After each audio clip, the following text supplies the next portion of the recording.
Bonjour ou bonsoir à vous. On se retrouve aujourd'hui pour le 46e épisode de 3 minutes de culture. En ce jour, nous aborderons le thème du titisme, et plus particulièrement de l'autogestion yougoslave. Contextualisons la situation.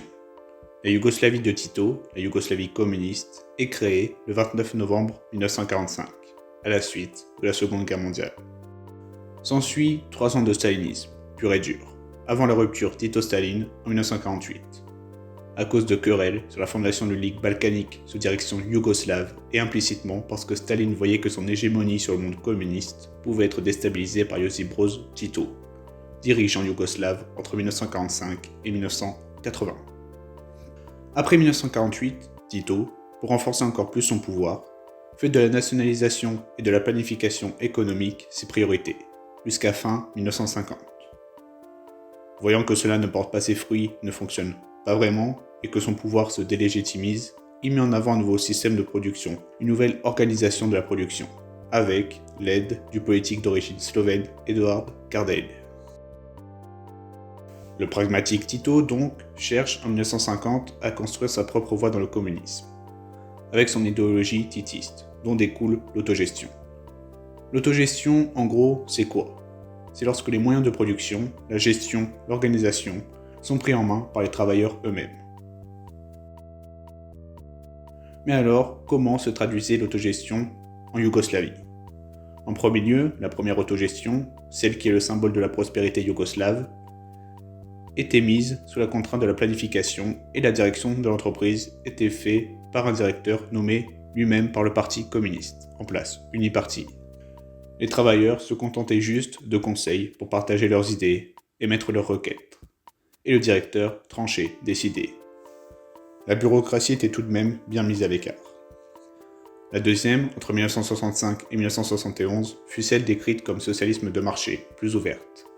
L'économie se libéralise un peu, les entreprises demeurent en concurrence, et elle est le symbole de la montée significative des technocrates et des banques.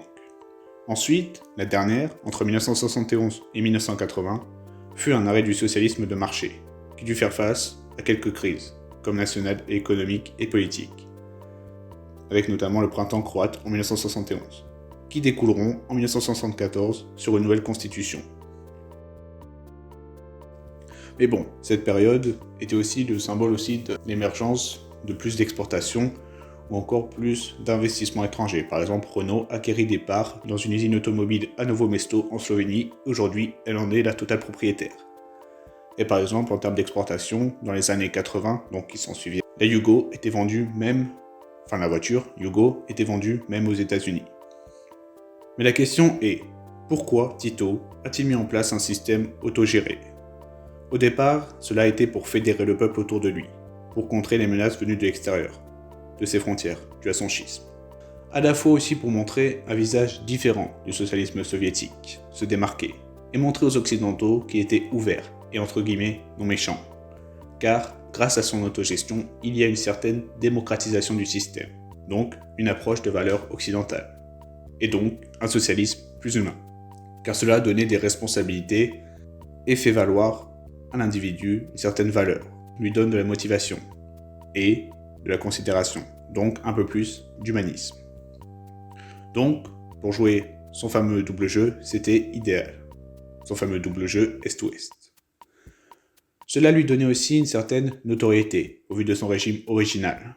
Par ailleurs, les USA les qualifiaient comme anomalie communiste. Et avec ça, il ouvrit notamment les frontières pour dédire les calomnies communistes, de l'URSS, de la Bulgarie, enfin de tous les pays du bloc de l'Est, en faisant entrer des observateurs occidentaux. Avec ça, pour finir, il eut de nouveaux soutiens communistes, avec les trotskistes ou encore la SFIO en France. Alors oui, ce système n'a pas seulement été vu en Yougoslavie, mais c'est là que sa notoriété s'est le plus développée. Quand on parle d'autogestion, historiquement parlant, on associe ça à la Yougoslavie. Mais cela a notamment été remarqué au sein de la Russie soviétique, avant que les bolcheviks démantèlent ce système et le remplacent par la Soviet suprême.